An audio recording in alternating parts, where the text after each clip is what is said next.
Hola a todos, bienvenidos a Filosofía Clase B, yo soy Oscar. Vamos a repasar algunos comentarios. Xavier Argentina me dice que ha escuchado a varios liberales hablando en neolengua, supuestos antiprogresistas que usan el término género en lugar de sexo, varón en lugar de hombre.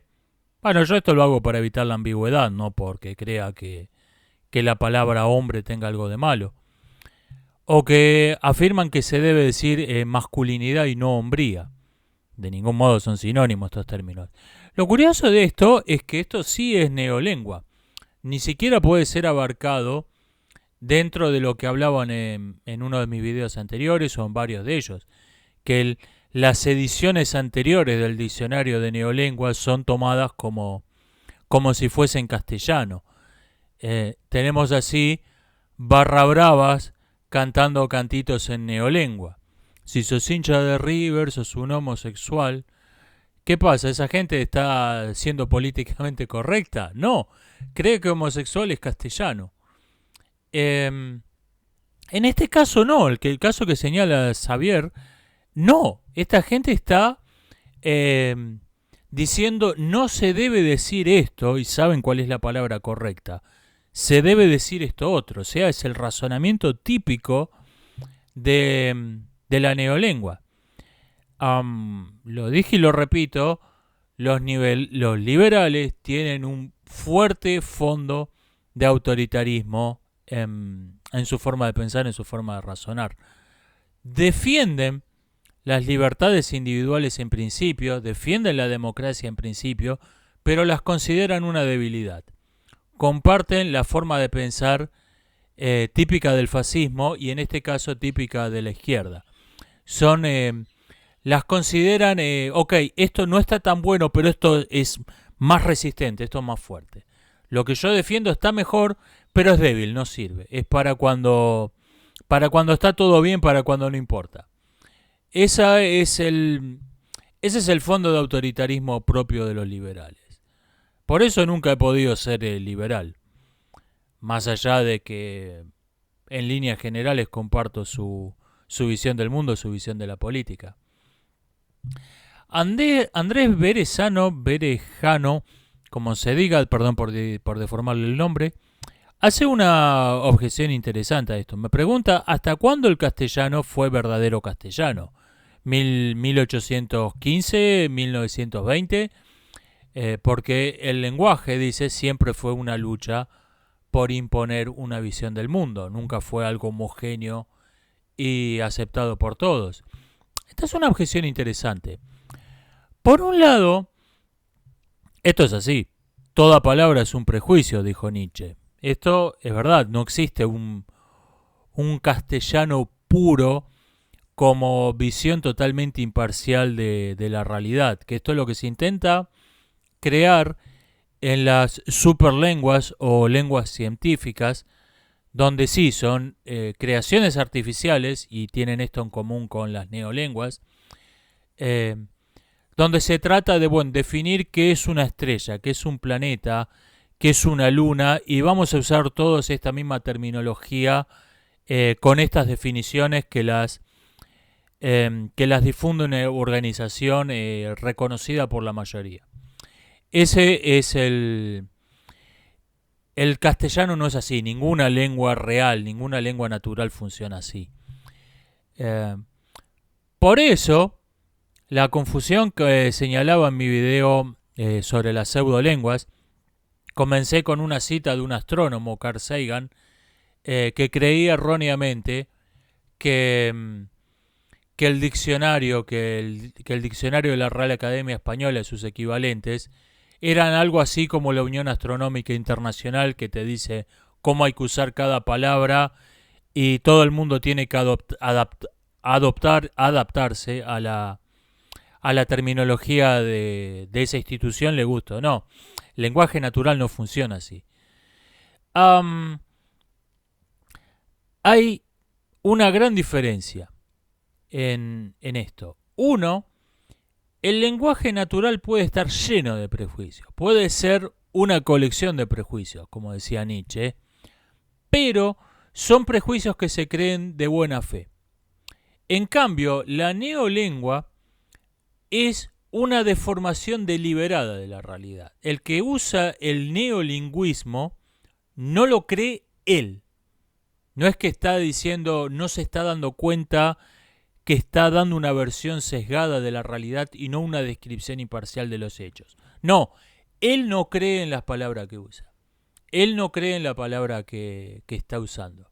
Quien usa un término como transexual, él no cree que una persona pueda cambiar de sexo. No es que él lo cree y no se da cuenta que el resto del mundo no lo cree. Esa es una característica del neolingüismo. Es deliberadamente de mala fe. La otra característica que lo diferencia, que no debe ser confundido con un neologismo, es que el neologismo busca expresar algo que no se podía expresar antes, mientras que el neolingüismo busca que algo que se podía expresar deje de poder ser dicho. O sea, no solo es algo distinto, es exactamente lo contrario. Sí ha ocurrido que términos de neolengua fueron castellanizados, fueron adoptados por el castellano como se adopta un lenguaje de otra lengua, no necesariamente significando lo mismo. Estos términos, posteriormente, por ejemplo, racismo en el sentido de creer que hay razas superiores e inferiores. Estos términos, como después vuelven a ser usados en el sentido que tenían originalmente en la pseudolengua, empiezan a ser abandonados. Pero en su momento fueron adoptados como castellano, y este no es el mismo fenómeno que creer que la vieja neolengua es castellano. Esto es tomar una palabra de neolengua y convertirla en castellano, convertirla en verdadero castellano, quiero decir. Hay también neolingüismos que han quedado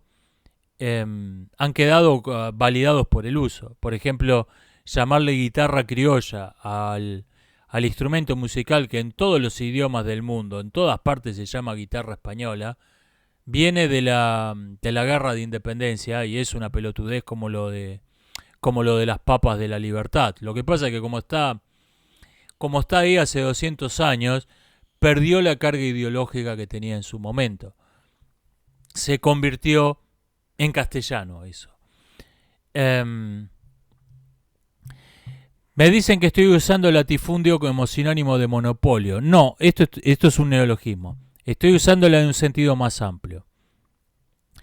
Un monopolio puede ser odioso, pero no es realmente una amenaza para la libertad. Por ejemplo, todas las lamparitas del mundo las fabrican 10 tipos. Entonces, ¿qué pasó? Esos 10 tipos se pusieron de acuerdo, vamos a hacer... nadie va a fabricar una lamparita que dure más de 2000 horas, y se pusieron de acuerdo en hacer lamparitas que son deliberadamente malas, que se rompen en 2000 horas porque esto les permite vender más lamparitas. ¿Es odioso?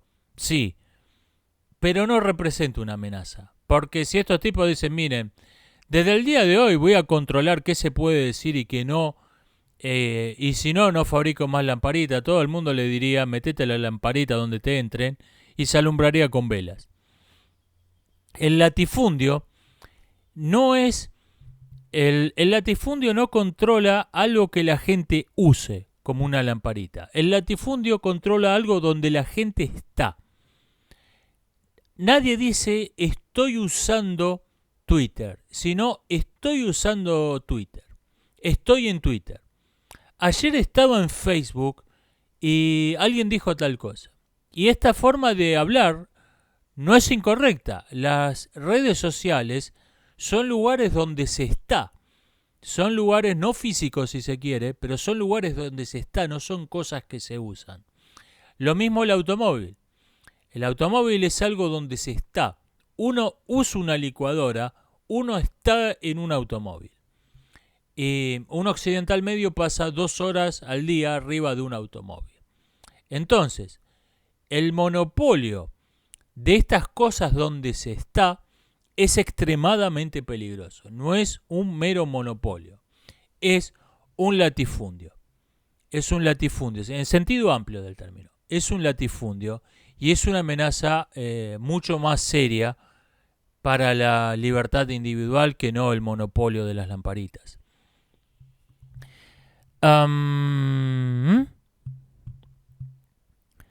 Me comentan que las leyes que prohibieron tener animales en los circos llevaron a que se mate a esos animales y que los defensores de los derechos de los animales esto pareció no importarles.